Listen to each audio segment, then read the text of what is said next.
co-founder of the social news and entertainment website Reddit, has been found dead. He certainly was a prodigy, although he never kind of thought of himself like that.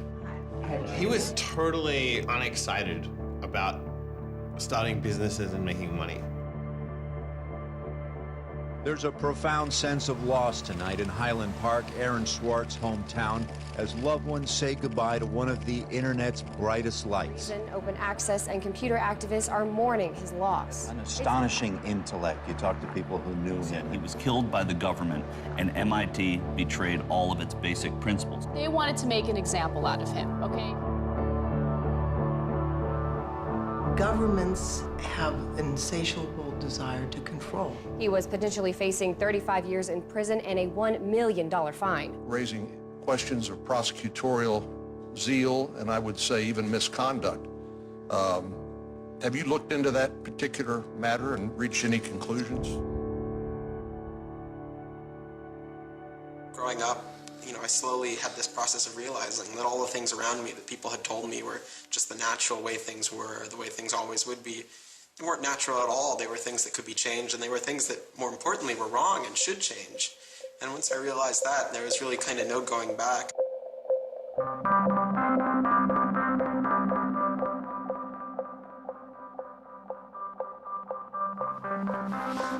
Welcome to Story Reading Time.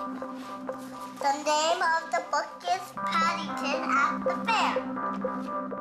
Well, he was born in Highland Park and grew up here. Aaron came from a family of 3 brothers, all extraordinarily bright. So we were all, not the best behaved children, and, 3 boys running around all the time, causing trouble. Hey, no.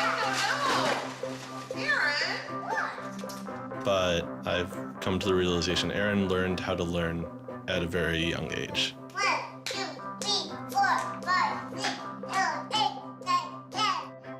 Knock, knock. Who's there? Aaron. Aaron who? Aaron, funny man. He knew what he wanted, and he always wanted to do it. He always accomplished what he wanted. His curiosity was endless. Here's a little picture of what's a planet sign. And each planet has a symbol. Mercury symbol, Venus' symbol, Earth symbol, Mars symbol, Jupiter symbol. One day he said to Susan, "What's this free family entertainment in downtown Highland Park?" Free family entertainment downtown Highland Park. He was 3 at the time, and she said, "What are you talking about?" And he said, "Look, it says here on the refrigerator, free family entertainment in downtown Highland Park." And so she was floored and astonished that he could read. It's called My Family Seder. The Seder night is different from all other nights. I remember once we were at the University of Chicago Library. I pulled a book off the shelf that was from like 1900 and showed him and said, this is really just an extraordinary place. We all were curious children, but Aaron really liked learning and really liked teaching. And today we're going to learn the ABCs backwards. Z, Y, X, W, V, U, T. I remember he came home from his first algebra class, and he was like, "Noah, let me teach you algebra." And I'm like, "What is algebra?" And he was always like that. Now you press the click button. There, now it's got that. Now it's in pink. When he was about 2 or 3 years old, and Bob introduced him to computers, and he just took off like crazy on them. Go fast at 102 ABC. We all had computers, but Aaron really took to them, really took to the internet. Working at the computer? Mommy, why is nothing working? He started programming from a really young age. I remember the first program that I wrote with him was in BASIC, and it was a Star Wars trivia game. He sat down with me in the basement where the computer was for hours programming this game. The problem that I kept having with him is there was nothing that I wanted done. And to him, there was always something to do, always something that programming could solve. The way Aaron always saw it is that programming is magic, right? You can accomplish these things that normal humans can't. Aaron made an ATM using like a Macintosh and like a cardboard box. One year for Halloween, I didn't know what I wanted to be, and he thought it'd be really, really cool if I dressed up like his new favorite computer, which at the time was the original iMac. I mean, he hated dressing up for Halloween, but he loved convincing other people to dress up as things that he wanted to see.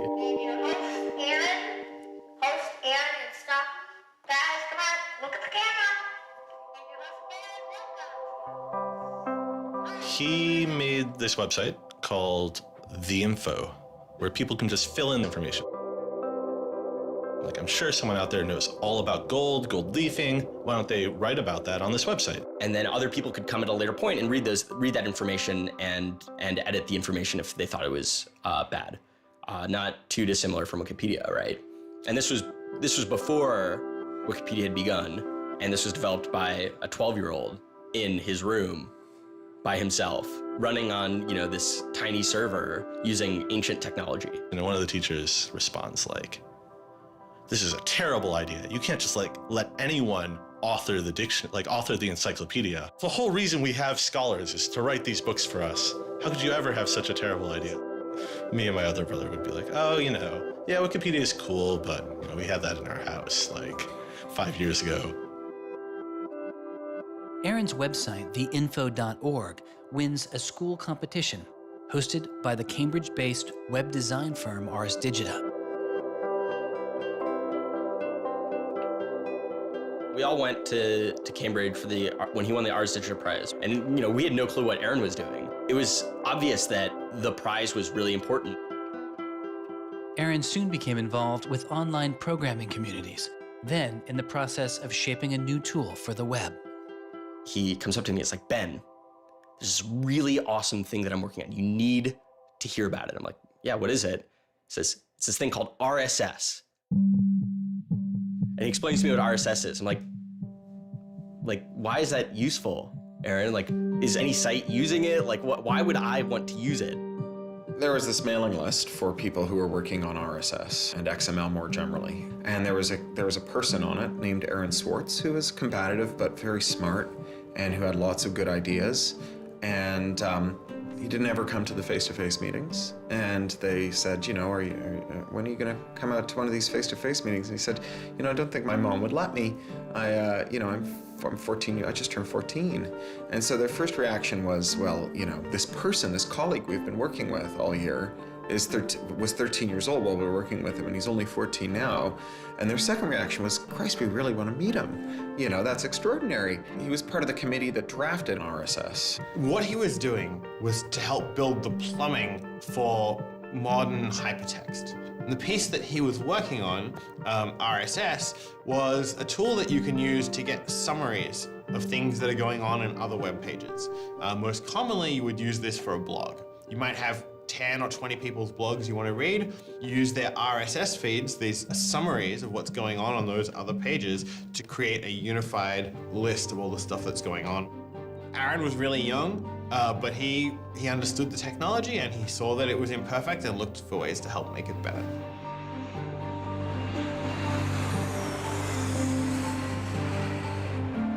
So his mom started bundling him on planes in Chicago. We'd pick him up in San Francisco.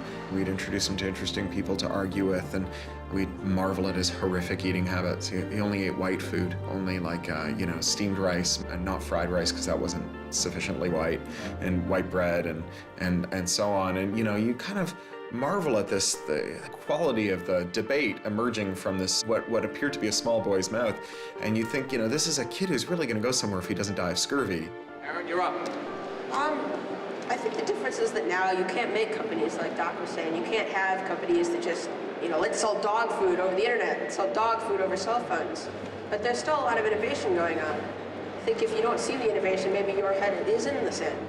He takes on this alpha nerd personality where he's sort of like, I'm smarter than you, and because I'm smarter than you, I'm better than you, and I can tell you what to do. It's an extension of him being kind of like a twerp. So you aggregate all these computers together and now they're solving big problems like searching for aliens and trying to cure cancer. First met him on IRC, on Internet Relay Chat. He didn't just write code. He also sort of got people excited about solving problems. He was a connector. The free culture movement has had a lot of his energy. I think Aaron was trying to make the world work. He was trying to fix it. He had a very kind of strong personality that definitely ruffled feathers at times. It wasn't necessarily the case that he was always comfortable in the world, and the world wasn't always comfortable with him. Aaron got into high school and was really just sick of school. He didn't like it. He didn't like any of the classes that were being taught. He didn't like the teachers. Aaron really knew how to get information. He was like, I don't need to go to this teacher to learn how to do geometry. I can just read the geometry book, and I don't need to go to the teacher to learn their version of American history. Like, I have 3 historical compilations here. I could just read them, and I'm not interested in that. I'm interested in the web. I was very frustrated with school. I thought, the teachers didn't know what they were talking about, and they were very domineering and controlling, and the homework was kind of a sham, and it was just all the way to pen students together and force them to do busy work. And, I started reading books about the history of education and how this educational system was developed, and, alternatives to it in ways that people could actually learn things as opposed to just regurgitating facts their teachers told them. And that kind of led me down this path of questioning things. Once I questioned the school I was in, I questioned the society that built the school, I questioned the businesses that the schools were training people for, and I questioned the government that, set up this whole structure. One of the things he was most passionate about was copyright, especially in those early days. Copyright has always been something of a burden on the publishing industry and on readers, but it wasn't an excessive burden. It was a reasonable institution to have in place to make sure that people got paid. What Aaron's generation experienced was the collision between this antique copyright system and this amazing new thing we were trying to build, the internet and the web. These things collided, and what we got was chaos. He then met Harvard law professor Lawrence Lessig, who was then challenging copyright law in the Supreme Court. A young Aaron Swartz flew to Washington to listen to the Supreme Court hearings. I am Aaron Swartz, and I'm here to listen to see the Eldred argument. Why did you fly out here from Chicago and come all this way to see the Eldred argument? That's a more difficult question. See the Eldred. Because I don't know. It's very exciting to see the Supreme Court, especially such a prestigious case as this one.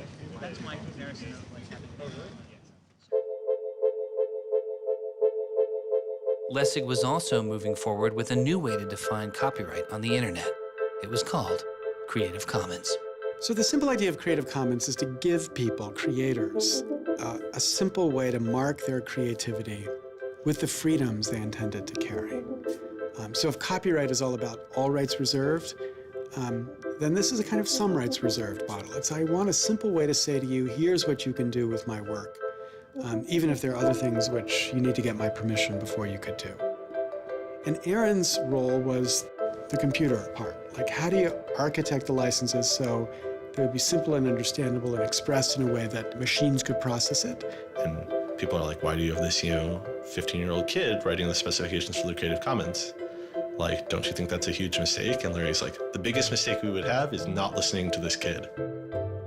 He's not even tall enough to get over the podium, and it wasn't these movable podiums, so it was this embarrassing thing where once he put his screen up, nobody could see his face. When you come to our website here, and you go to choose license, it gives you this list of options, it explains what it means, and you fill out 3 simple questions. Do you want to require attribution? Do you want to allow commercial uses of your work? Do you want to allow modifications of your work? I was floored, just completely flabbergasted that these adults regarded him as an adult. And Aaron stood up there in front of a whole audience full of people and just started talking about the platform that he'd created for Creative Commons. And they were all listening to him. I was sitting at the back thinking, he's just a kid. Why are they listening to him? But they did. Well, I don't think I comprehended it fully. Though critics have said it does little to ensure artists get paid for their work, the success of Creative Commons has been enormous. Currently on the website Flickr alone, over 200 million people use some form of Creative Commons license. He contributed through his technical abilities, and yet it was not simply a technical matter to him. Aaron often wrote candidly in his personal blog. I think deeply about things, and I want others to do likewise. I work for ideas and learn from people. I don't like excluding people. I'm a perfectionist, but I won't let that get in the way of publication. Except for education and entertainment, I'm not going to waste my time on things that won't have an impact. I try to be friends with everyone, but I hate it when you don't take me seriously. I don't hold grudges. It's not productive, but I learn from my experience. I want to make the world a better place.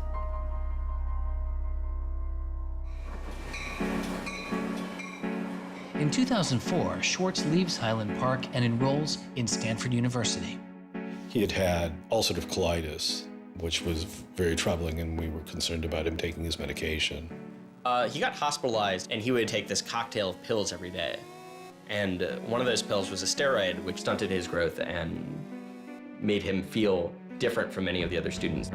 Aaron, I think, shows up at Stanford ready to do scholarship and finds himself in effectively a babysitting program for overachieving high schoolers who, in 4 years, are meant to become, captains of industry and one percenters. And I think it just made him bananas. In 2005, after only 1 year of college, Swartz was offered a spot at the new startup incubation firm called Y Combinator, led by Paul Graham. And he's like, hey, I have this idea for a website. And Paul Graham likes him enough and says, yeah, sure. So Aaron drops out of school, moves to this apartment. So this used to be Aaron's apartment when he moved here. I have vague memories of my father telling me how difficult it was to get a lease because Aaron had no credit and he dropped out of college. Aaron lived in what's now the living room, and some of the posters are left over from when Aaron lived here. And then the library. There are more books, but a lot of them are Aaron's. Aaron's Y Combinator site was called Infogami, a tool to build websites. But Infogami struggles to find users, and Swartz eventually merges his company with another Y Combinator project in need of help. It was a project headed by Steve Huffman and Alexis Ohanian, called Reddit. There we were, starting from almost nothing. No users, no money, no code, and growing day by day into a hugely popular website. And it showed no signs of letting up. First we had 1,000 users, then 10,000, then 20,000, and on and on. It was just incredible. Reddit becomes huge, and it's a real sort of geeky corner of the internet. There's a lot of humor, there's a lot of art, and there's just people who flock to the site and make that site the main site they go to every morning to get their news.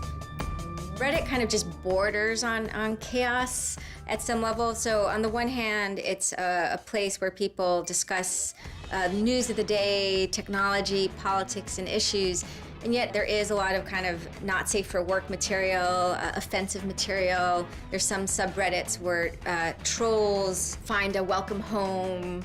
And so in that sense, Reddit has been kind of home to controversy as well. It kind of sits on that edge of chaos. Reddit catches the attention of the corporate magazine giant Condé Nast, who makes an offer to buy the company. Some large amount of money, large enough that my dad was getting bugged with questions about how do I store this money? Like a lot of money. Like a lot of money. Probably more than $1 million, but I don't actually know. And he is how old at the time? 19, 20. So it was in this apartment. They sat around on what predated these couches, hacking on Reddit. And when they sold Reddit, they threw a giant party and then all flew out to California the next day and left the keys with me. It was funny, he just sold a startup, so we all kind of presumed he was the richest person around, but he said, oh no, I'll take this tiny little shoebox-sized room. That's all I need. It was barely larger than a closet. The idea of him spending his money on fancy objects just seems so implausible. He explains it's I like living in apartments, so I'm not going to spend a lot of money on a new place to live. I'm not going to buy a mansion. And I like wearing jeans and a t-shirt, so I'm not going to spend any more money on clothes. So like, it's, you know, really no big deal. What is a big deal to Swartz is how traffic flows on the internet and what commands our attention. In the old system of broadcasting, you were fundamentally limited by the amount of space in the airwaves. You know, you could only send out 10 channels over the airwaves of television, right? Or even with cable, you had 500 channels. On the internet, everybody can have a channel. Everyone can get a blog or a MySpace page. Everyone has a way of expressing themselves. And so what you see now is not a question of who gets access to the airwaves. It's a question of who gets control over the ways you find people. You know, you start seeing power centralizing in sites like Google, these sort of gatekeepers that tell you where on the internet you want to go, the people who provide you your sources of news and information. So it's not, you know, only certain people have a license to speak. Now everyone has a license to speak. It's a question of who gets heard. After he started working in San Francisco at Condé Nast, he comes into the office and they want to give him a computer with all this crap installed on it and say that he can't install any new things on his computer, which to a developer is outrageous, right? From the first day, he was complaining about all this stuff. Gray walls, gray desks, gray noise. The first day I showed up here, I simply couldn't take it. By lunchtime, I had literally locked myself in a bathroom stall and started crying. I can't imagine staying sane with someone buzzing in my ear all day, let alone getting any actual work done. Nobody else seems to get work done here either. Everybody's always coming into our room to hang out and chat or invite us to play the new video game system that Wired is testing. He really had different aspirations that were politically oriented. And Silicon Valley just doesn't really quite have that culture that orients technical activity for the purposes of political goals. Aaron hated working for a corporation. They all hate working for Condé Nast, but Aaron is like the only one who's not going to take it. And Aaron basically gets himself fired by not showing up to work ever. It was said to be a messy breakup. Both Alexis Ohanian and Steve Huffman declined to be interviewed for this film. He rejected the business world. One of the really important things to remember about that choice when Aaron decided to kind of leave startup culture is that he was also leaving behind the things that had made him, you know, famous and well-loved, and, you know, he was at risk of letting down fans. He got to where he was supposed to be going and had the self-awareness and the orneriness to realize that he had climbed the mountain of shit to pluck the single rose and discovered that he'd lost his sense of smell. And rather than sit there and insist that it wasn't as bad as it seemed, and he did get the rose in any event, he climbed back down again, which is pretty cool. The way Aaron always saw it is that programming is magic, right? You can accomplish these things that normal humans can't by being able to program. So if you had magical powers, would you use them for good or to make you mountains of cash? Swartz was inspired by one of the visionaries he had met as a child, the man who had invented the World Wide Web, Tim Berners-Lee. In the 1990s, Berners-Lee was arguably sitting on one of the most lucrative inventions of the 20th century. But instead of profiting from the invention of the World Wide Web, he gave it away for free. It is the only reason the World Wide Web exists today. Aaron is certainly deeply influenced by Tim. Tim is certainly a very prominent early internet genius who doesn't in any sense cash out. He's not at all interested in how he's going to figure out how to make $1 billion. People would have seen, there's money to be made there. So there would have been lots of little webs instead of one big one. And one little web, and lots of little webs doesn't work because you can't follow links from one to the other. You know, you had to have the critical mass for this thing was the entire planet. So it's not going to work unless the whole planet can get on board.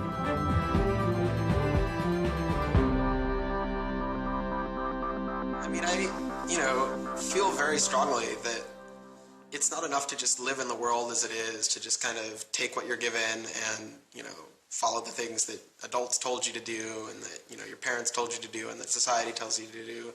I think you should always be questioning. I take this very scientific attitude that everything you've learned is just provisional, that, you know, it's always open to recantation or refutation or questioning. And I think the same applies to society. Once I realized that there were real serious problems, fundamental problems that I could do something to address, I didn't see a way to forget that. I didn't see a way not to. We just started spending a lot of time just kind of as friends. We would just talk for hours into the night. I definitely should have understood that he was flirting with me. I think to some degree I was like, this is a terrible idea and impossible, and therefore I will pretend it is not happening. As my marriage was breaking down and I was really stuck without anywhere to go, we became roommates and brought my daughter over. We moved in and furnished the house, and it was really peaceful. Like, my life had not been peaceful for a while, and really neither had his.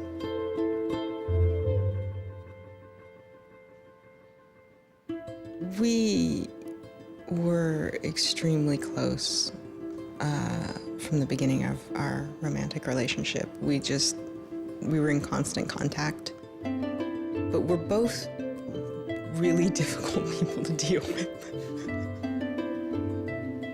In a very Ally McBeal discussion, he confessed he had a theme song, and I made him play it for me. It was Extraordinary Machine by Fiona Apple. I think it was just that sense of kind of being a little bit embattled that the song has. And it also had like this hopefulness to it.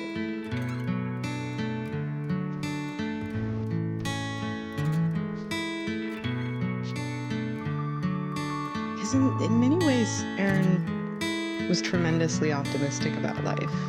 Even when he didn't feel it, he could be tremendously optimistic about life.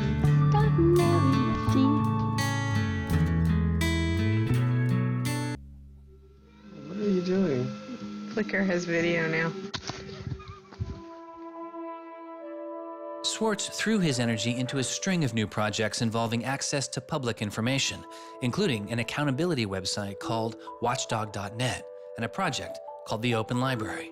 So the Open Library project is a website that you can visit at openlibrary.org. And the idea is to be a huge wiki, an editable website with one page per book. So for every book ever published, we want to have a web page about it that combines all the information from publishers, from booksellers, from libraries, from readers onto one site, and then gives you links where you can buy it, you can borrow it, or you can browse it. I love libraries. You know, I'm the kind of person who goes to a new city and immediately seeks out the library. So that's the dream of Open Library, is building this website where both you can leap from book to book, from person to author, from subject to idea, go through this vast tree of knowledge that's been embedded and lost in big physical libraries that's hard to find, that's not very well accessible online, is really important because books are a cultural legacy. You know, books are the place people go to write things down, and to have all that swallowed up by one corporation is kind of scary. How can you bring public access to the public domain? It may sound obvious that you'd have public access to the public domain, but in fact, it's not true. So the public domain should be free to all, but it's often locked up.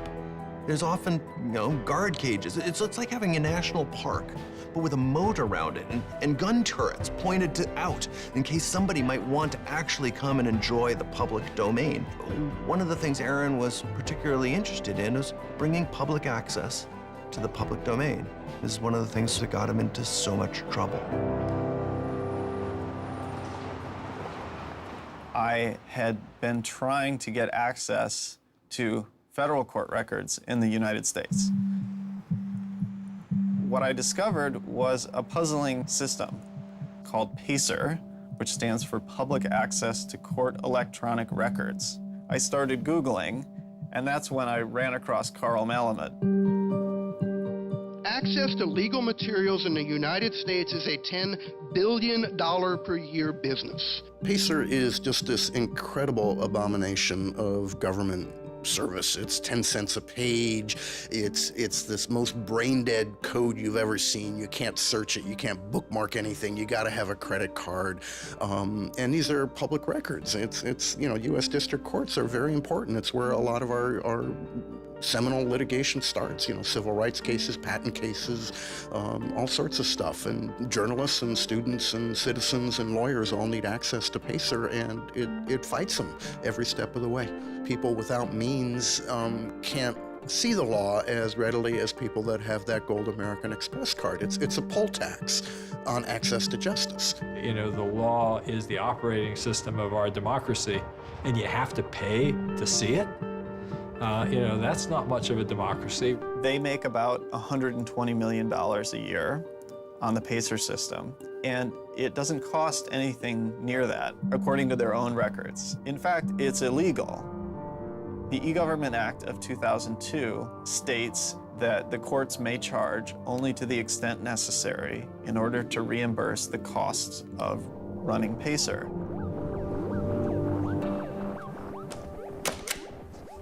As the founder of public.resource.org, Malamud wanted to protest the PACER charges. He started a program called the PACER Recycling Project, where people could upload PACER documents they had already paid for to a free database so others could use them. The PACER people were getting a lot of flack from Congress and others about public access. And so they put together this system. In 17 libraries across the country, there was free PACER access. That's one library every 22,000 square miles, I believe. So it wasn't like really convenient. I encouraged volunteers to join the so-called Thumb Drive Corps and download docs from the public access libraries, upload them to the PACER recycling site. People take a thumb drive into one of these libraries and they download a bunch of documents and they send them to me. And nothing, it was just a joke. In fact, when you clicked on Thumb Drive Core, there was a Wizard of Oz, the Munchkins singing, so a little video clip came up. We represent the Lollipop Guild. But of course, I get this phone call from Steve Schultz and Aaron saying, gee, we'd like to join the Thumb Drive Corps. Around that time, I ran into Aaron at a conference. This is something that really has to be a collaboration between a lot of different people. So I approached him and I said, hey, I'm thinking about an intervention on the PACER problem. Schultz had already developed a program that could automatically download PACER documents from the trial libraries. Swartz wanted to take a look. So I showed him the code. And I didn't know what would come next, but as it turns out, over the course of the next few hours at that conference, he was off sitting in a corner, improving my code, recruiting a friend of his that lived near one of these libraries to go into the library and to begin to test his improved code, at which point the folks at the courts realized something's not going quite according to plan.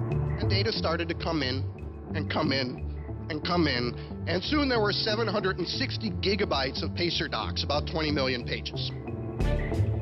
Using information retrieved from the trial libraries, Swartz was conducting massive, automated parallel downloading of the PACER system. He was able to acquire nearly 2.7 million federal court documents, almost 20 million pages of text. Now, I'll grant you that 20 million pages had perhaps exceeded the expectations of the people running the pilot access project, but surprising a bureaucrat isn't illegal. Aaron and Carl decided to go talk to the New York Times about what happened. They also caught the attention of the FBI, who began to stake out Schwartz's parents' house in Illinois. But I get a tweet from his mother saying, call me. It's like, oh my God, what the hell's going on here? And so I finally got a hold of Aaron, and Aaron's mother was like, oh my God, FBI, FBI, FBI. An FBI agent drives down our home's driveway trying to see if Aaron is in his room. And I remember being home that day and wondering why this car was driving down our driveway and just driving back out. I was like, that's weird.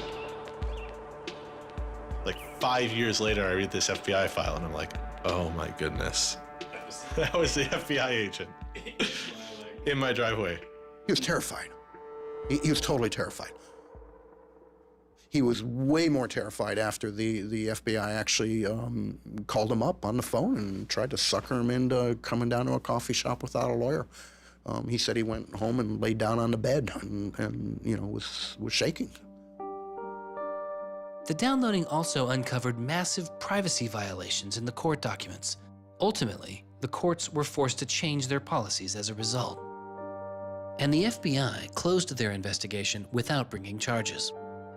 To this day, I find it remarkable that anybody, even at the most remote podunk field office of the FBI, thought that a fitting use for taxpayer dollars was investigating people for criminal theft on the grounds that they had made the law public. How can you call yourself a lawman and think that there can possibly be anything wrong in this whole world with making the law public?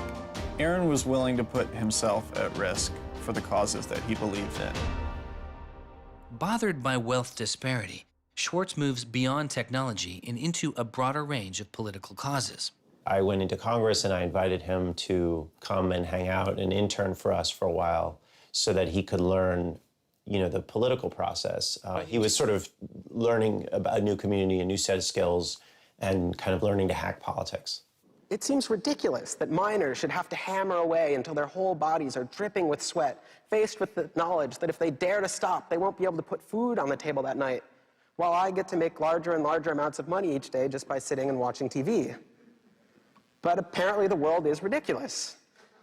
So I co-founded a group called the Progressive Change Campaign Committee, and what we try and do is we try and organize people over the internet who care about progressive politics and moving the country in a more progressive direction to kind of come together, join our email list, join our campaigns, and help get progressive candidates elected all across the country. The group is responsible for igniting the grassroots effort behind the campaign to elect Elizabeth Warren to the Senate.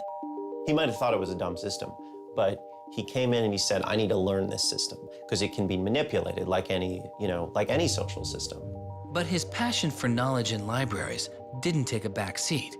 Aaron began to take a closer look at institutions that publish academic journal articles. By virtue of being students at a major U.S. university, I assume that you have access to a wide variety of scholarly journals. Pretty much every major university in the United States pays these sort of licensing fees to organizations like JSTOR and Thompson and ISI to get access to scholarly journals that the rest of the world can't read. These scholarly journals and articles are essentially the entire wealth of human knowledge online, and many have been paid for with taxpayer money or with government grants. But to read them, you often have to pay again, handing over steep fees to publishers like Reed Elsevier. These licensing fees are so substantial that people who are studying in India instead of studying in the United States don't have this kind of access. They're locked out from all of these journals. They're locked out from our entire scientific legacy. I mean, a lot of these journal articles, they go back to the Enlightenment. Every time someone has written down a scientific paper, it's been scanned and digitized and put in these collections. That is a legacy that has been brought to us by the history of people doing interesting work, the history of scientists. It's a legacy that should belong to us as a commons, as a people, but instead it's been locked up and put online by a handful of for-profit corporations who then try and get the maximum profit they can out of it. So a researcher paid by the university or the people publishes a paper, and in the very, very last step of that process, after all the work is done, after all the original research is done, the thinking, the lab work, the analysis, after everything is done at that last stage, then the researcher has to hand over his or her copyright to this multi-billion-dollar company. And it's sick. It's an entire economy built on volunteer labor. And then the publishers sit at the very top and scrape off the cream. Talk about a scam. One publisher in Britain made a profit of $3 billion last year. I mean, what a racket. JSTOR is just a very, very small player in that story, but for some reason, JSTOR is the player that Aaron decided to confront. He'd gone to some conference around open access and open publishing, and I don't know who the person from JSTOR was, but I think at some point Aaron asked the question, like, how much would it cost to open up JSTOR in perpetuity? And they gave some, I think it was $200 million, something that Aaron thought was totally ridiculous. Working on a fellowship at Harvard, he knew users on MIT's famously open and fast network Nextdoor had authorized access to the riches of JSTOR. Swartz saw an opportunity. You have a key to those gates. And with a little bit of shell script magic, you can get those journal articles. On September 24th, 2010, Swartz registered a newly purchased Acer laptop on the MIT network under the name Gary Host. The client name was registered as Ghost Laptop. He doesn't hack JSTOR in the traditional sense of hacking. The JSTOR database was organized, so it was completely trivial to figure out how you could download all the articles in JSTOR because it was basically numbered. It was basically, / number article 444,024, then 25, then 26. He wrote a Python script called keepgrabbing.py, which was like keep grabbing one article after another. The next day, Ghost Laptop begins grabbing articles, but soon the computer's IP address is blocked. For Swartz, it's barely a bump in the road. He quickly reassigns his computer's IP address and keeps downloading. Well, JSTOR and MIT take a number of steps to try to interfere with this when they notice that this is happening. And when the more modest steps don't work, then at a certain stage, JSTOR just cuts off MIT from having access to the JSTOR database. So there's this kind of cat and mouse game around getting access to the JSTOR database. Aaron ultimately, obviously, is the cat because he has more technical capability than the JSTOR database people do in defending them. And eventually, there was an unlocked supply closet in the basement of one of the buildings. And he went, instead of going through Wi-Fi, he went down there and he just plugged his computer directly into the network and just left it there with an external hard drive downloading these articles to the computer.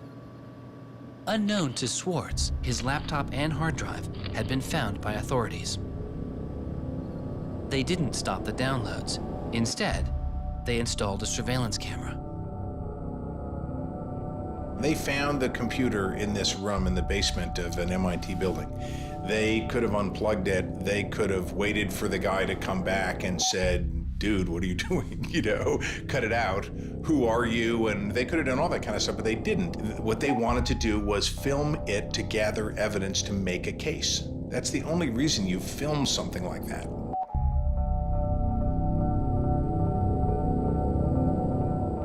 At first, the only person caught on the glitchy surveillance camera was using the closet as a place to store bottles and cans.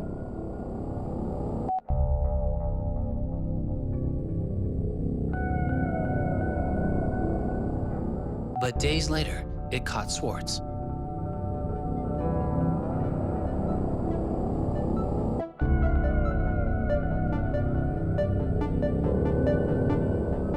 Swartz is replacing a hard drive. He takes it out of his backpack, leans out of frame for about 5 minutes, and then leaves.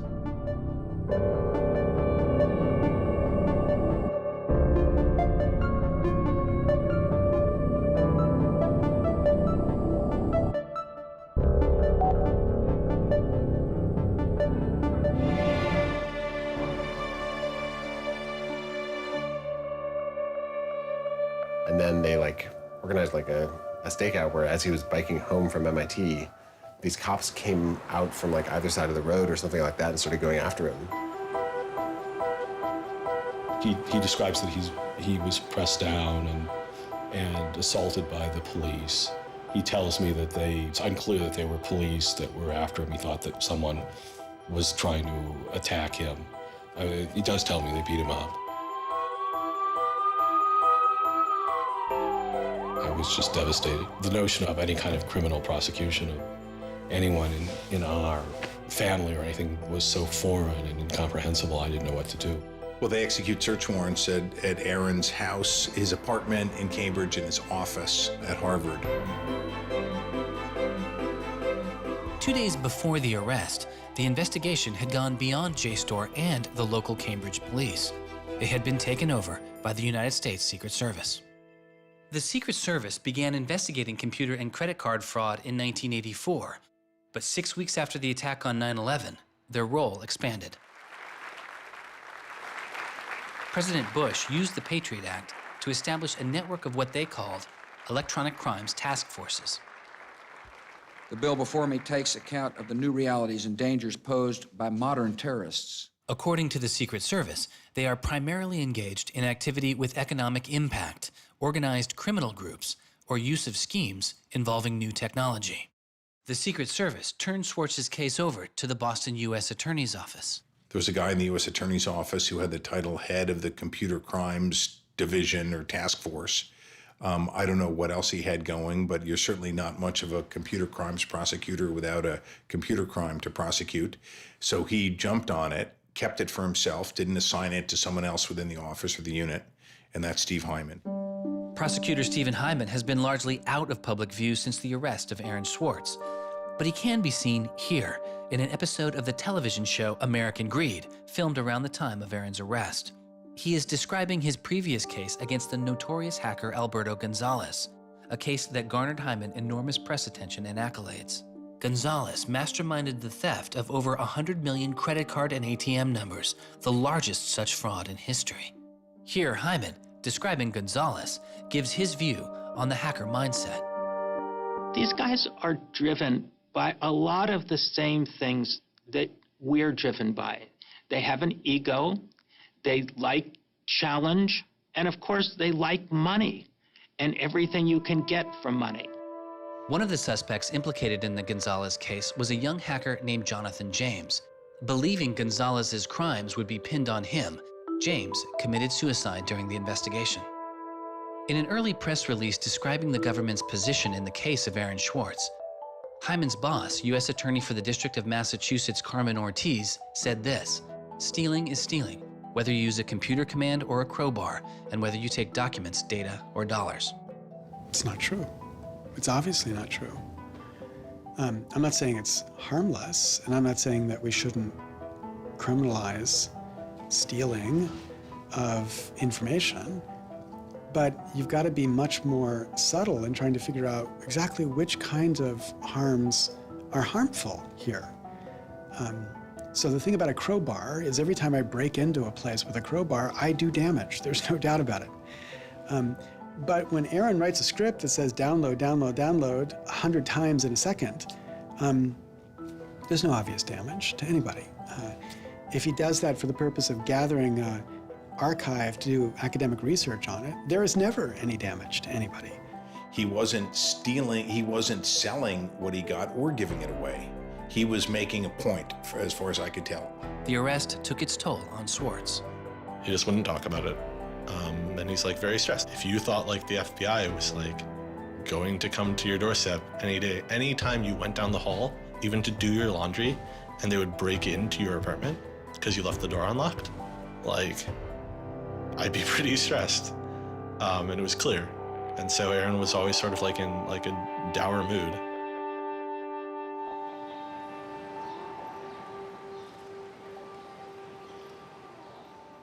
He wouldn't give off any sensitive information about his whereabouts during this time because he was so afraid that the FBI would be waiting for him.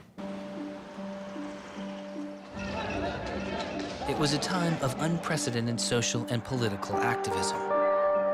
Time magazine would later name as their 2011 Person of the Year, the protester. There was a kind of hotbed of hacker activity going on. WikiLeaks had released a trove of diplomatic cables. Manning had been under arrest at the time. It was unknown whether he was the source of the leak. Anonymous, which is a kind of protest ensemble that has a lot of hackers in its ranks, were going on various sprees of sorts. If you compare that to what he did, his stuff should have been left behind for MIT and JSTOR to deal with in a kind of private, professional manner. It should have never gotten the attention of the criminal system. It just didn't belong there.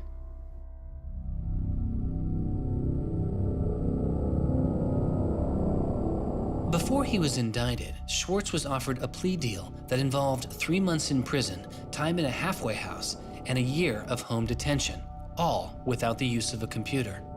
It was on the condition that Swartz plead guilty to a felony. Here we are. We have no discovery, no evidence whatsoever about what the government's case is, and we have to make this immense decision where the lawyer is pushing you to do this, the government is giving you a non-negotiable demand, and you're told that your likelihood of prevailing is small, so whether you're guilty or not, you're better off taking the deal. Boston has its own computer crimes division with lots of lawyers, probably more lawyers than they need. So, you can imagine all sorts of cases where it'd be really hard to prosecute because you've got some criminals in Russia or you've got some people inside of a corporation are going to have $500 lawyers or $700 an hour lawyers sitting down against you. And then you've got this case with this kid, which is pretty easy to prove that he did something, and he's already marked himself as a troublemaker with the FBI, so why not go as tough as you can in here against that guy? It's good for you, the prosecutor, it's good for the Republic, because you're fighting all those terrorist types. I was so scared. I was so scared of having my computer seized. I was so scared of going to jail because of my computer being seized. I had confidential material from sources from my previous work on my laptop. And that is above all my priority, is to keep my sources safe. I was so scared of what was going to happen to Ada. Aaron told me that they'd offered him a deal, and he finally just said that he would take it if I told him to. And I came real close to saying take it. He had developed like serious political aspirations in the intervening time between when, that moment when he ended that entrepreneurial startup life and begun this new life that had come to this political activism. And he just didn't believe that he could continue in his life with a felony. He said to me one day, we were walking by the White House, and he said to me, they don't let felons work there.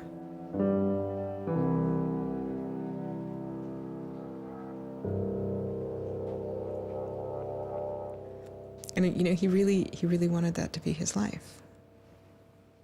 He hadn't killed anybody. He hadn't hurt anybody. He hadn't stolen money. He hadn't done anything that seemed felony worthy, right? And there is this idea that there's no reason that he should be labeled a felon and taken away his right to vote in many states for doing what he did. That's just outrageous. It makes sense for him to be, maybe fined a bunch of money or, asked not to come back to MIT again. But to be a felon, to face jail time. Swartz turned down the plea deal. Hyman redoubled his efforts. Hyman continued to press us at all levels. Even with the physical evidence seized from Aaron's Acer computer, hard drive, and USB drive, the prosecutors needed evidence of his motives. Why was Aaron Swartz downloading articles from JSTOR, and just what did he plan to do with them? The government claims that he was planning to publish these. We don't really know whether that was his real intention, because Aaron also had a history of doing projects where he'd analyze giant data sets of articles in order to learn interesting things about them. The best evidence for that was that when he was at Stanford, he also had downloaded the whole Westlaw legal database. In a project with Stanford law students, Swartz had downloaded the Westlaw legal database. He uncovered troubling connections between funders of legal research and favorable results. He did this amazing analysis of for-profit companies giving money to law professors who wrote law review articles which were then beneficial to Exxon during an oil spill, right? So it was a very corrupt system of funding, vanity research. Swartz had never released the Westlaw documents. In theory, he could have been doing the same thing about the JSTOR database. That would have been completely okay. If he were, on the other hand, intending to create a competitive service to JSTOR, we're going to set up our own, access to the Harvard Law Review and charge, money for it, then, okay, now it seems like criminal violation because you're commercially trying to exploit this material, but it's kind of crazy to imagine that's what he was doing. So, but then there's the middle case. Well, what if he was just trying to liberate it for all of the developing world? But depending on what he was doing, it creates a very different character to how the law should be thinking about it. The government was prosecuting him as if this was like a commercial criminal violation, like stealing a whole bunch of credit card records. It was that kind of crime. I don't know what he was going to do with that database, but I heard from a friend of his that Aaron had told him he was going to analyze the data for evidence of corporate funding of climate change research that led to biased results. And I totally believe that. I was just told that Steve wanted to talk to me. And I thought, maybe this is a way I could get out of this. Just just exit the situation. And I didn't want to live in fear of having my computer seized. I didn't want to live in fear of having to go to jail on a contempt of court charge if they tried to compel me to decrypt my computer. When they came to me and said, Steve wants to talk to you, that seemed reasonable. They offered Norton what is known as a Queen for a Day letter, or a proffer. It allowed prosecutors to ask questions about Aaron's case. Norton would be given immunity from prosecution herself for any information she revealed during the meeting. I didn't like it.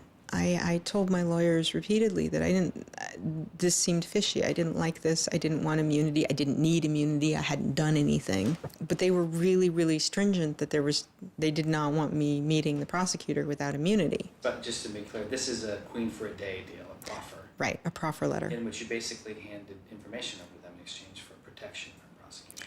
So it wasn't handing information over. It was, at least that's not how I saw it. It was just having a discussion, having an interview with them. Well, they're asking you questions. They're asking me questions. They can ask about whatever they want. Right. And whatever they learn, I really, right, and I repeatedly tried to go in naked. I repeatedly tried to turn down the proffer letter. I was ill. I was being pressured by my lawyers. I was confused. I was not doing well by this point. I was depressed and I was scared and I didn't understand the situation I was in. I had no idea why I was in this situation. I hadn't done anything interesting, much less wrong. We went out of our minds. Aaron was clearly very distraught about it. We were very distraught about it. Aaron's attorneys were very distraught about it. We tried to get Quinn to change attorneys. I was very unused to being in a room with large men, well-armed, that are continually telling me I'm lying and that I must have done something.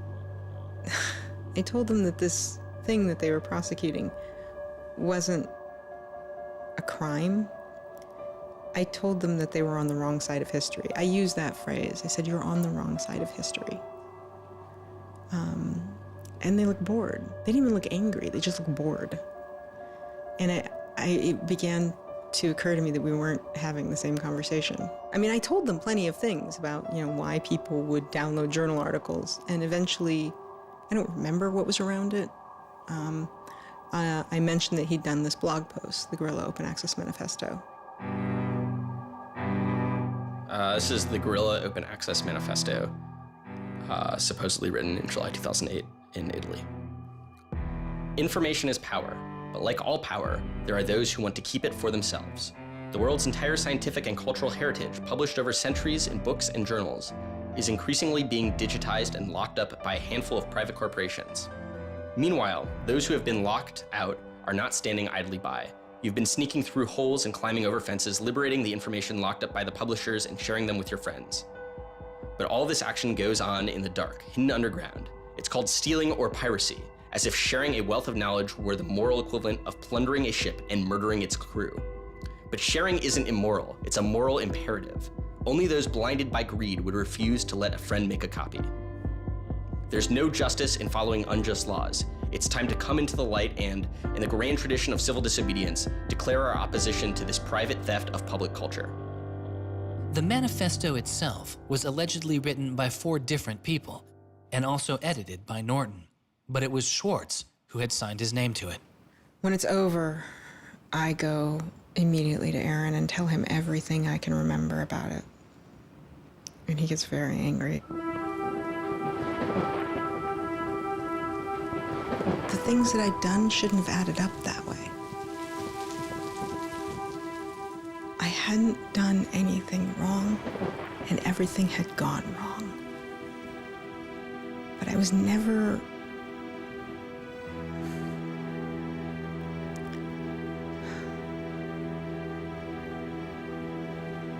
I'm still angry. I'm still angry that you can try your best with these people to do the right thing, and they will turn everything against you, and they will hurt you with anything they can. And in that moment, I regret that I said what I did. But my much larger regret is that we have settled for this, that we are okay with this. That we are okay with a justice system that tries to game people into little traps so they can ruin their lives. So yeah, I wish I hadn't said that, but I am much, much angrier that this is where I am. That this is what we as a people think is okay. They used every method that I think they could think of to get her to provide information which would be unhelpful to Aaron and helpful to the prosecution of Aaron. Right. But you know, I don't think she had information that was helpful to the government. Months go by as Swartz's friends and family await a looming indictment. In the meantime, Swartz was becoming a go-to expert on a series of internet issues. To you then, do you think that the internet is something that should be considered a human right and something that the government cannot take away from you? Yes, definitely. I mean, this notion that national security is an excuse to shut down the internet, that's exactly what we heard in Egypt and Syria and all these other countries. And so, yeah, it's true. Sites like WikiLeaks are going to be putting up some embarrassing material about what the U.S. government does, and people are going to be organizing to protest about it and try and change their government. You know, and that's a good thing. That's what all these First Amendment rights of free expression, of freedom of association are all about. And so the notion that we should try and shut those down, I think, just goes against very basic American principles. The principle, I think, is one that our founding fathers would have understood. If the internet had been around back then, instead of putting post offices in the Constitution, they would have put ISPs. Well, it's definitely interesting to see how... Swartz meets activist Taryn Steinbrickner Kaufman, and the two begin to date. We need a massive global public outcry. If there's no massive global public outcry, it won't create any change. You know, 4 people in this city should cause a massive global public outcry. You know, we need a petition signer. Without telling her specifics, he warned her he was involved in something he called simply the bad thing. And I had sort of crazy theories, like that he was having an affair with Elizabeth Warren or something. I speculated both Hillary Clinton and Elizabeth Warren, actually, but... So sometime in probably late July, Aaron called me, and I happened to pick up, and he said, you know, the bad thing might be in the news tomorrow. Do you want me to tell you, or do you want to read about it in the news? And I said, well, I want you to tell me. And he said, well, I've been arrested for downloading too many academic journal articles, and they want to make an example out of me. And I was like, that's it? That's the big fuss? Really? Like, this doesn't sound like a very big deal. On July 14th, 2011, federal prosecutors indict Swartz on 4 felony counts.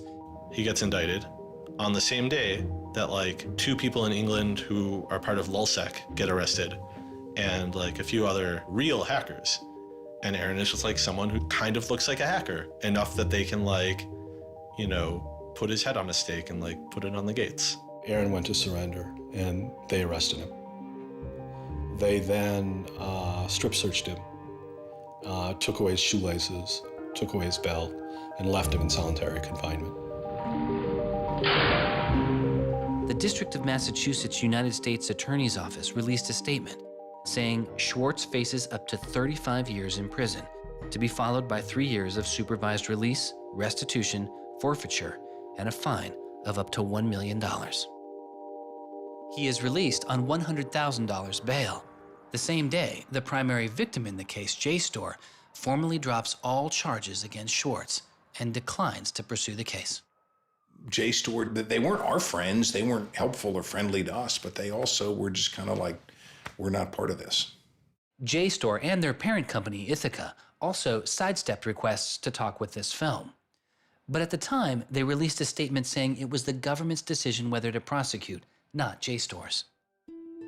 And so it's our belief that with that, the case will be over. That we should be able to get Steve Hyman to drop the case or settle it in some rational way. And the government refused. Why? Well, because I think they wanted to make an example out of Aaron.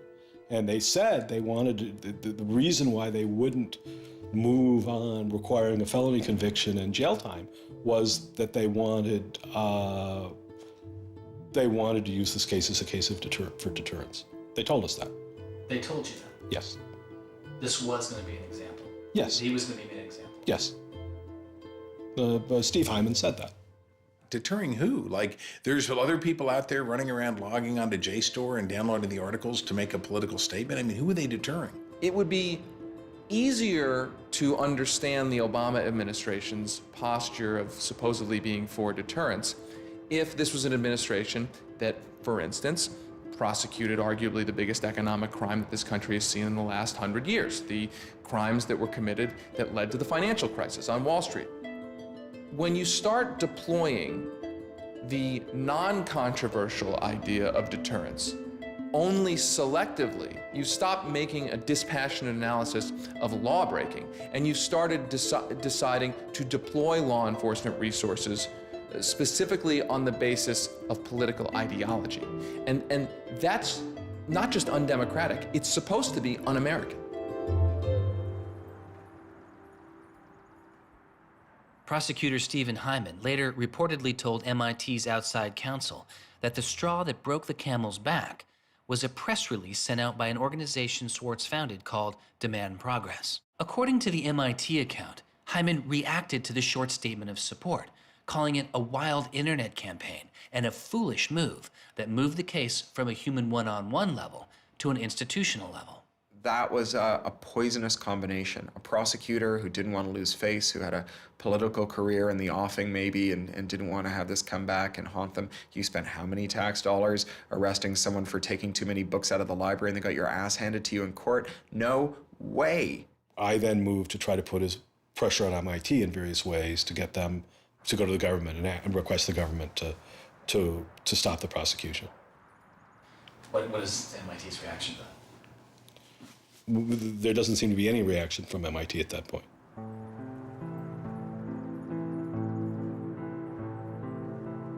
MIT doesn't defend Aaron, which to people inside of the MIT community seems outrageous because MIT is a place that encourages hacking in the biggest sense of the word. At MIT, the idea of going and running around on roofs and tunnels that you weren't allowed to be in was not only a rite of passage, it was part of the MIT tour. And lockpicking was a winter course at MIT. They had the moral authority to stop it in its tracks. MIT never stood up and took a position of saying to the feds, don't do this. We don't want you to do this. You're overreacting. This is too strong, that I'm aware of. They acted kind of like any corporation would. They helped the government. They didn't help us unless they felt they had to, and they never tried to stop it. MIT declined repeated requests to comment, but they later released a report saying they attempted to maintain a position of neutrality and believed Hyman and the U.S. Attorney's Office did not care what MIT thought or said about the case. MIT's behavior seemed really at odds with the MIT ethos, right? You could argue that MIT turned a blind eye and that was okay for them to do. But taking that stance, taking that neutral stance in and of itself was taking a pro-prosecutor stance. If you look at Steve Jobs and Steve Wozniak, they started by selling a blue box, which was a thing designed to defraud the phone company.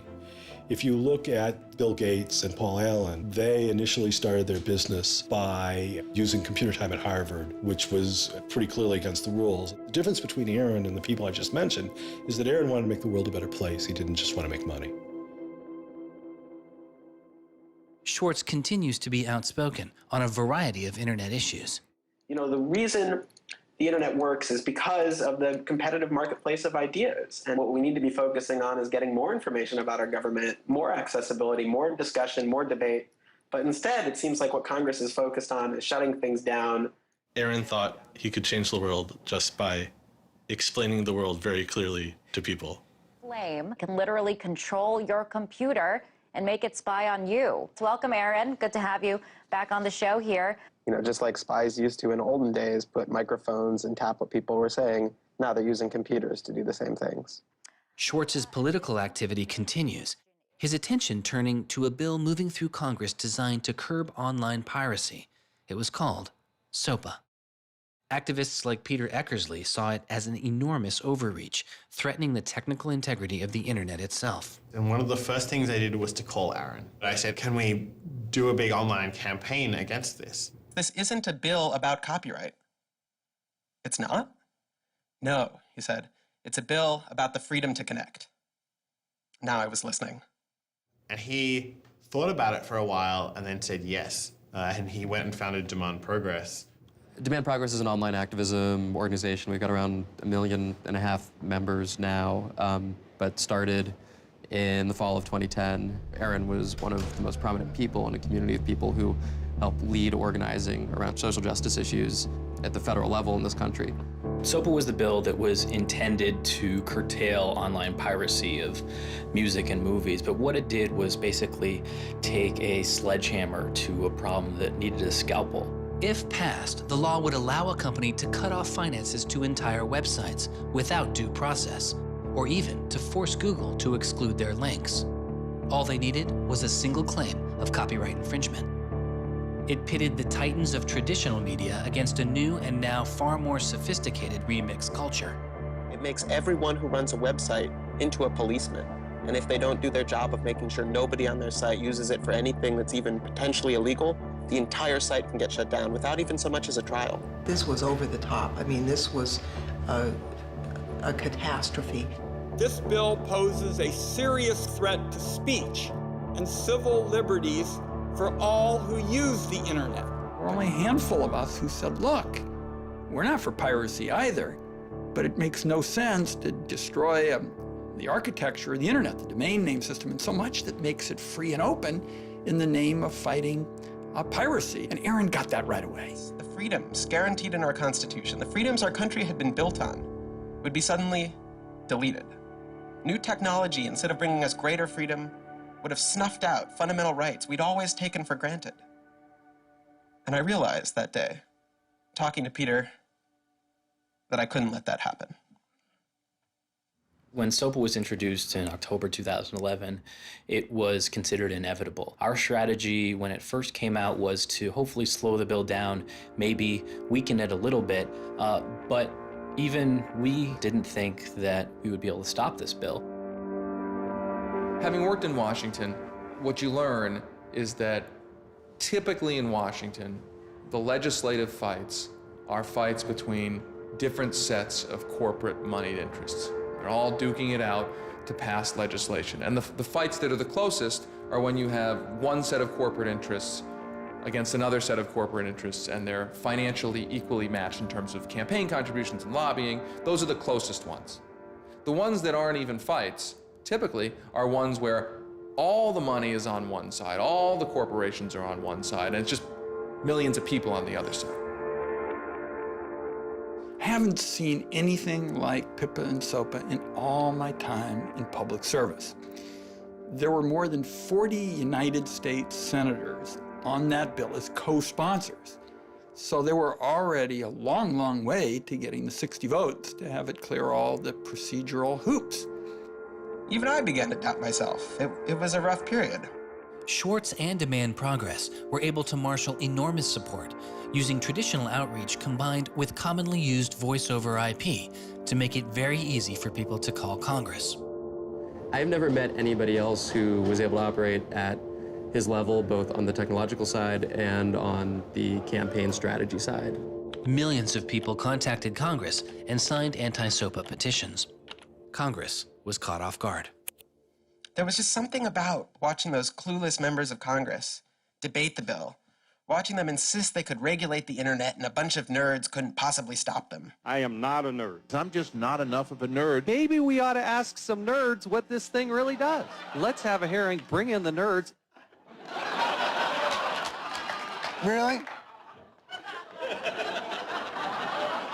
Nerds?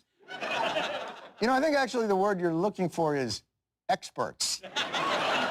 To enlighten you so your laws don't backfire, break the internet.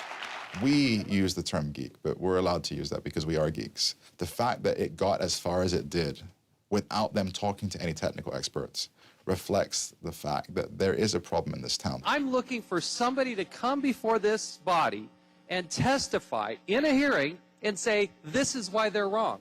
There used to be an office that provided science and technology advice, and members could go to them and say, help me understand XYZ. And Gingrich killed it. He said it was a waste of money. Ever since then, Congress has plunged into the dark ages. I don't think anybody really thought that SOPA could be beaten, including Aaron. I think it was worth trying, but it didn't seem winnable. And I remember maybe a few months later, I remember him just turning to me and being like, I think we might win this.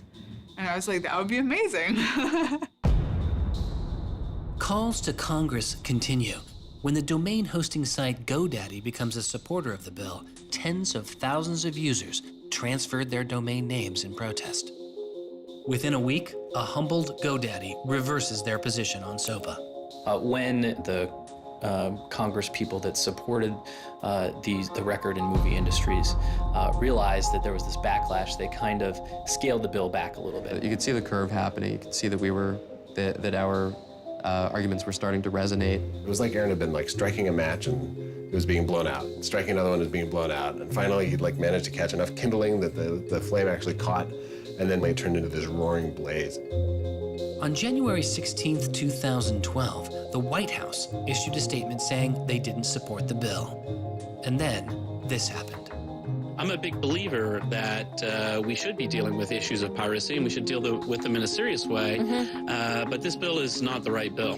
When Jimmy Wales put his support towards blacking out Wikipedia, the #5 most popular website in the world. This is a website that's on several % of all of the clicks on anywhere on the internet. Wikipedia went black, Reddit went black, Craigslist went black, the phone lines on Capitol Hill flat out melted.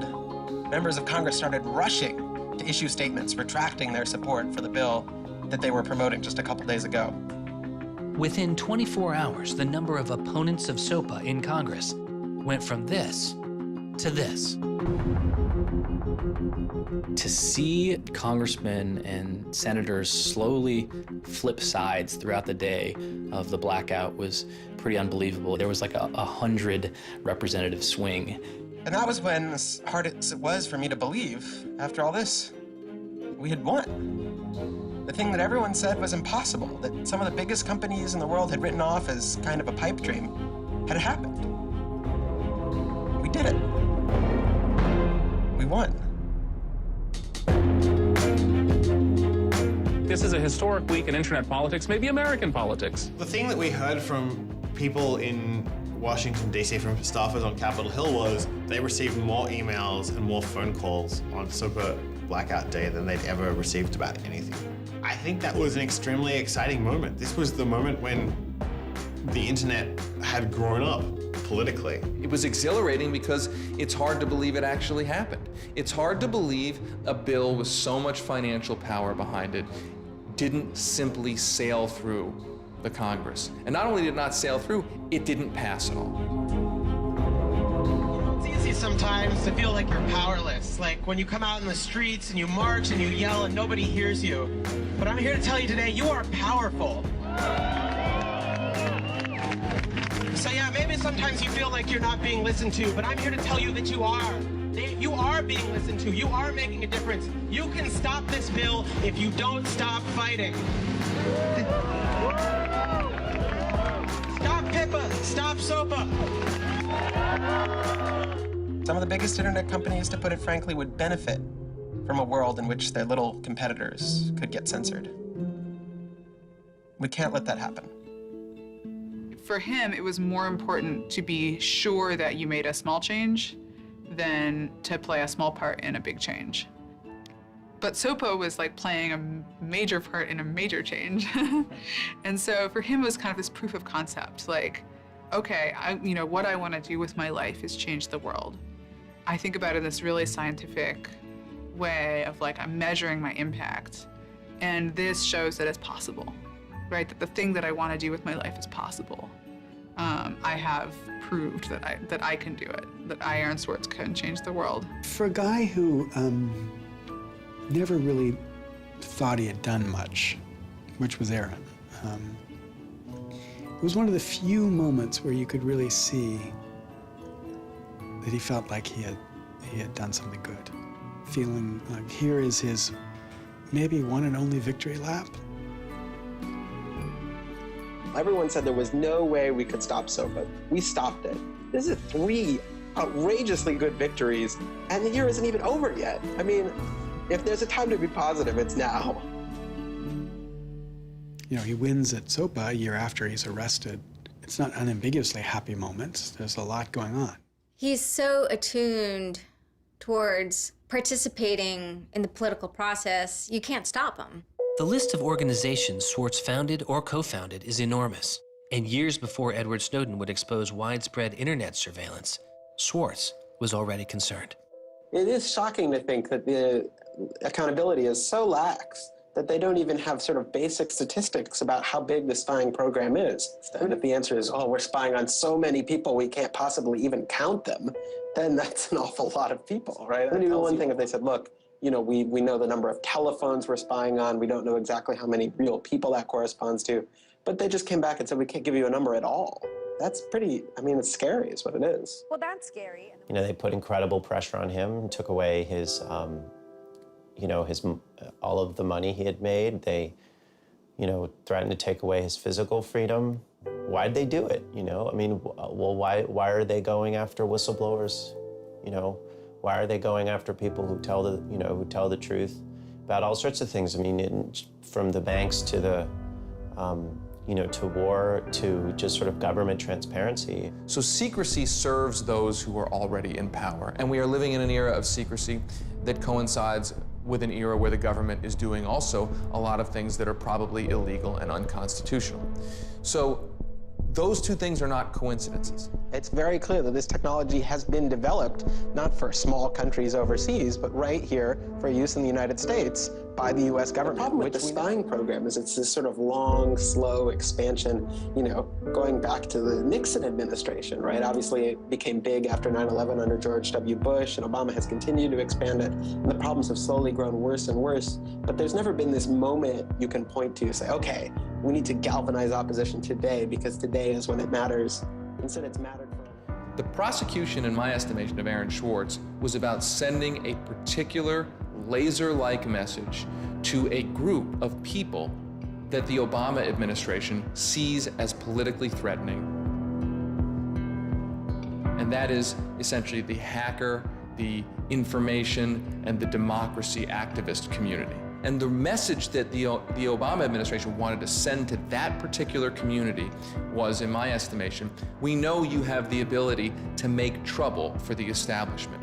And so we are going to try to make an example out of Aaron Swartz to scare as many of you as possible into not making that trouble. And the government said, oh, the legal opinions we're using to legalize the spying program are also classified. So we can't even tell you which laws we're using to spy on you. You know, every time they can say, oh, this is another instance of cyber war, the cyber criminals are attacking us again, we're all in danger, we're all under threat. They use those as excuses to push through more and more dangerous laws.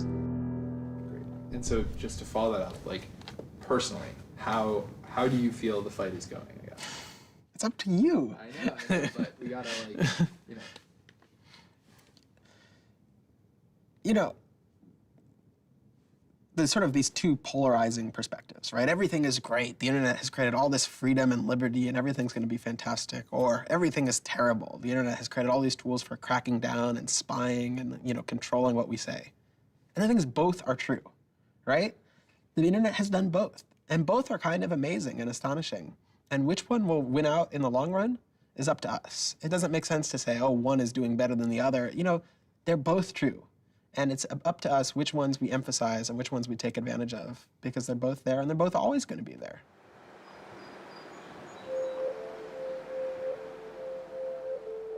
On September 12, 2012, federal prosecutors filed a superseding indictment against Swartz, adding additional counts of wire fraud, unauthorized access to a computer, and computer fraud. Now, instead of 4 felony counts, Swartz was facing 13. The prosecution's leverage had dramatically increased, as did Swartz's potential jail time and fines. They filed a separate indictment to add more charges, and they had a theory about why this conduct constituted a number of federal crimes, and that a very significant sentence could attach to it under the law. That theory, and much of the prosecution's case against Swartz, involved a law created originally in 1986. It is called the Computer Fraud and Abuse Act. The Computer Fraud and Abuse Act was inspired by the movie War Games with Matthew Broderick, which is a great movie. I have you now. In this movie, a kid gets the ability through the magic of computer networks to like launch a nuclear attack. You know, that's not actually possible, and it certainly wasn't possible in the 80s, but apparently this movie scared Congress enough to pass the original Computer Fraud and Abuse Act. This is a law that's just behind the times. For example, that penalizes terms of service kinds of arrangements. You can have something like eHarmony or Match.com, and somebody sort of inflates their own personal characteristics, and all of a sudden, depending on the jurisdiction and the prosecutors, they could be in a whole host of troubles. We all know what terms of use are. Most people don't read them, but not abiding by their terms could mean you are committing a felony. The website terms of service often say things like, be nice to each other, or don't do anything that's improper. The idea that the criminal law has anything to say about these kinds of violations, I think strikes most people as crazy. The examples get even more crazy. Until it was changed in March of 2013, the terms of use on the website of Hearst's 17 magazine said you had to be 18 in order to read it. I would say that the way the CFAA has been interpreted by the Justice Department, we are probably all breaking the law. Vague and prone to misuse, the CFAA has become a one-size-fits-all hammer for a wide range of computer-related disputes. Though not the only factor in his case, 11 of the 13 charges against Swartz involved the Computer Fraud and Abuse Act. The question why hangs over much of the story of Aaron Swartz. Just what was motivating the government, and what would their case have been? The Department of Justice declined requests for answers, but Professor Oren Kerr is a former prosecutor who has studied the case. So I think I come about this case from a different direction than other people on a number of reasons. I was a federal prosecutor at the Justice Department for 3 years before I started teaching. The government came forward with an indictment based on what crimes they thought were committed, just as a purely lawyers matter, looking at the precedents, looking at the statute, looking at the history, looking at the cases that are out there so far. I think it was a fair indictment based on that. You can debate whether they should have charged this case. There's just a lot of disagreement. Some people are on the open access side, some people are not. I think the government took Swartz's guerrilla open access manifesto very seriously. And I think they saw him as somebody who was committed as a moral imperative to breaking the law to overcome a law that Swartz saw as unjust. And in a democracy, if you think a law is unjust, there are ways of changing that law. There's going to Congress, as Swartz did so masterfully with SOPA. Or you can violate that law in a way to try to nullify that law. And I think what was driving the prosecution was the sense that Swartz was committed not just to breaking the law, but to really making sure that law was nullified, that everyone would have access to the database in a way that you couldn't put the toothpaste back into the tube. It would be done, and Swartz's side would win. There's a big disagreement in society as to whether that is an unjust law, and ultimately that's a decision for the American people to make, working through Congress. And then the second problem is, I think, we're still trying to figure out what's the line between less serious offenses and more serious offenses. We're now entering this different environment of computers and computer misuse, and we don't yet have a really strong sense of exactly what these lines are. So we're just working that out. This is a poor use of prosecutorial discretion. The hammer that the Justice Department has to scare people with it just gets bigger and bigger and bigger. And so most people just, you can't roll the dice with your life like that. Should we tap somebody's phone? Should we film them? Should we turn somebody and get them to testify against these other people? That's how federal agents and prosecutors think. They build cases, they make cases. Swartz was caught in the gears of a brutal criminal justice system that could not turn back. A machine that has made America the country with the highest rate of incarceration in the world. We have in this country allowed ourselves to be captured by the politics of fear and anger. And anything we're afraid of, like the future of the internet and access, and anything we're angry about instinctively creates a criminal justice intervention. And we've used jail, prison, and punishment to resolve a whole host of problems that historically were never seen as criminal justice problems. The impulse to threaten, indict, prosecute, which is part of what has created this debate and controversy over online access and information on the internet, is very consistent with what we've seen in other areas. The one difference is that the people who are usually targeted and victimized by these kinds of criminal and carceral responses are typically poor and minority. Swartz's isolation from friends and family increased. He had basically stopped working on anything else, and the case was, in fact, like taking over sort of his whole life. One of Aaron's lawyers apparently told the prosecutors that he was emotionally vulnerable and that was something that they really needed to keep in mind so that they knew that. It was weighing on him very heavily. He did not like having his actions and his movements restricted in any way.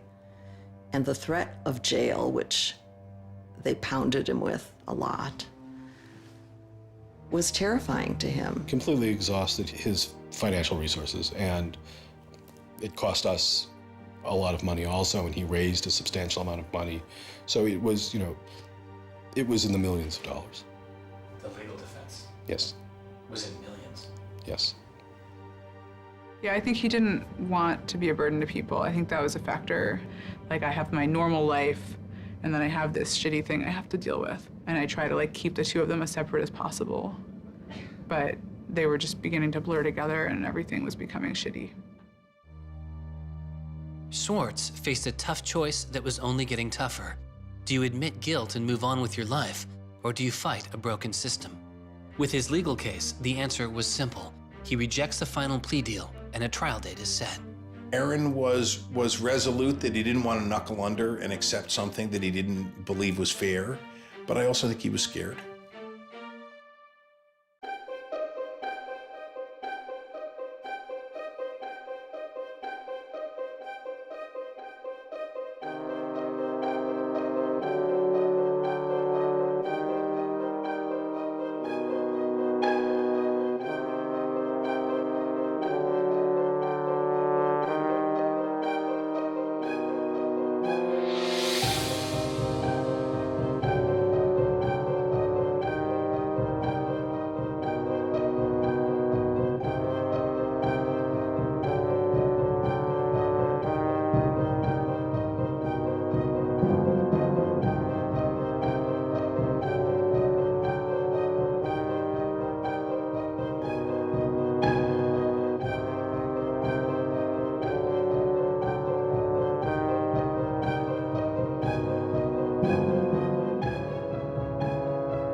could tell something was wrong, and then I called and I realized what had happened. A co-founder of the social news and entertainment website Reddit has been found dead. Police say 26-year-old Aaron Swartz killed himself yesterday in his Brooklyn apartment. I just thought, we've lost one of the most creative minds of our generation. It was like the whole world fell apart in that moment.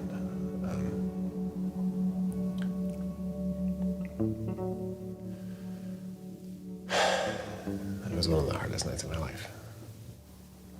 So I kept screaming, I can't hear you. What did you say? I can't hear you.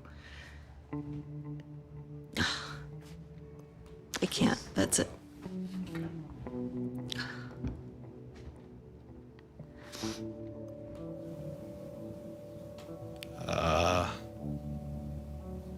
Yeah, none of it made any sense. And really still doesn't. I was so frustrated, angry.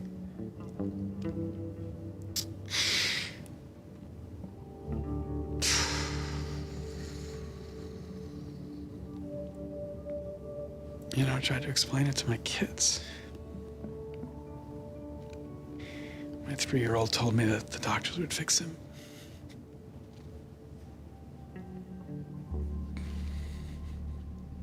I've known lots of people who've died, but I've never lost anybody like this.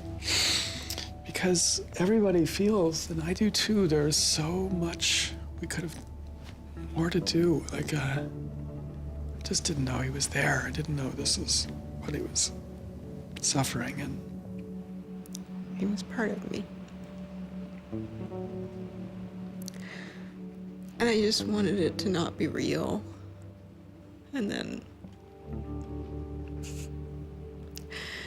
I just looked at his Wikipedia page and I saw the end date.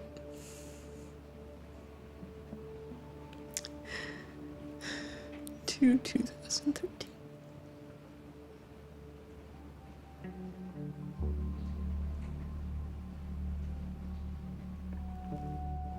Aaron is dead. Wanderers in this crazy world, we have lost a mentor, a wise elder. Hackers for right, we're one down. We've lost one of our own. Nurturers, carers, listeners, feeders, parents, all, we have lost a child. Let us all weep.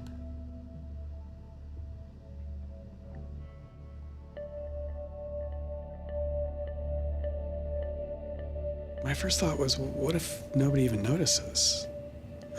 Because it wasn't clear to me how salient he was. I had never seen anything quite like the outpouring I saw. The net just lit up.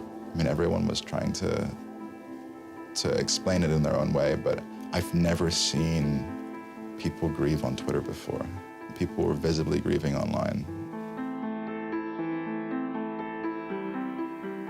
He was the internet's own boy, and the old world killed him. We are standing in the middle of a time when great injustice is not touched. The architects of the financial meltdown have dinner with the president regularly. In the middle of that time, the idea that this was what the government had to prosecute just seems absurd if it weren't tragic. The question is, can we do something, given what's happened, to make the world a better place? And how can we further that legacy? That's the only question one can ask. All over the world, there were starting to be hackathons and gatherings. Aaron Swartz has, in some sense, brought the best out of us in trying to say, how do we fix this? He was, in my humble opinion, one of the true extraordinary revolutionaries that this country has produced. I don't know whether Aaron was defeated or victorious, but we are certainly shaped by the hand of the things that he wrestled with. When we turn armed agents of the law on citizens trying to increase access to knowledge, we've broken the rule of law, we've desecrated the temple of justice. Aaron Swartz was not a criminal.